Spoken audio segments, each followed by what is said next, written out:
किसी जमाने में अंटार्कटिका और ग्रीनलैंड में सैकड़ों ज्वालामुखी फटते रहते थे। इनमें से 69 भयानक ज्वालामुखियों का हाल ही में पता चला है। हिमयुग के समय में इनमें इतने भयानक विस्फोट हुए जो कि आधुनिक इतिहास में कभी नहीं देखे गए। इस रिसर्च के पीछे लगे वैज्ञानिकों ने बताया है कि वे उसके जरिए ये बताना चाहते हैं कि कैसे ये ज्वालामुखी विस्फोट हमें जलवायु परिवर्तन को लेकर धरती की संवेदनशीलता के बारे में बताते हैं। इस नई खोज में पता चला है कि हिमयुग में अंटार्कटिका और ग्रीनलैंड के आसपास 69 ज्वालामुखियों में भयानक विस्फोट हुआ था, जो आधुनिक इतिहास में हुए किसी भी ज्वालामुखी विस्फोटों से कहीं ज्यादा खतरनाक और विशालकाय थे। ये रिसर्च यूनिवर्सिटी ऑफ कोपेनहेगन के भौतिक वैज्ञानिकों ने की है।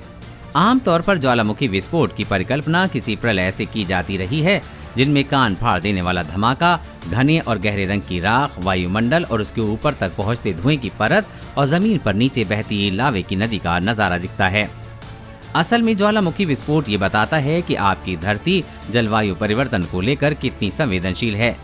अगर ये प्राकृतिक घटनाएं बीच बीच में न हो तो संतुलन बनाना मुश्किल हो जाएगा।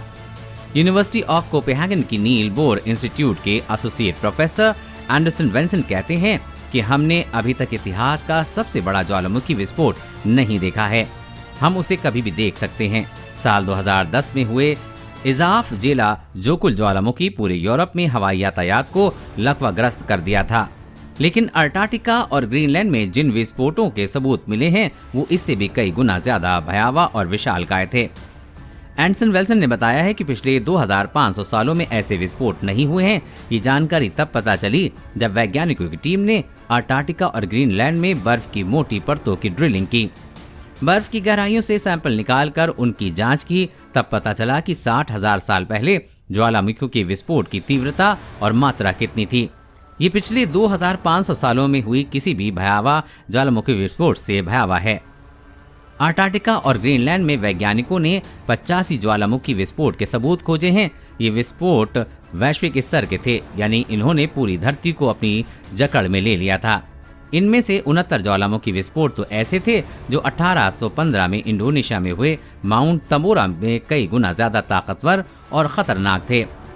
तंबोरा के विस्फोट की वजह से इतना सल्फ्यूरिक एसिड निकला था कि उससे स्ट्राटोस्फीयर पूरा कवर हो गया था। सूरज की रोशनी धरती पर नहीं आ रही थी। कई सालों तक वैश्विक सर्दी का सामना करना पड़ा था। माउंट तंबोरा के विस्फोट की वजह से कई सुनामी आई थी। कई इलाकों में सूखा पड़ गया था। कई इलाकों में लोग भूखमरी के लिए शिकार हो गए थे। इसके अलावा करीब 80,000 लोगों की मौत हो गई थी।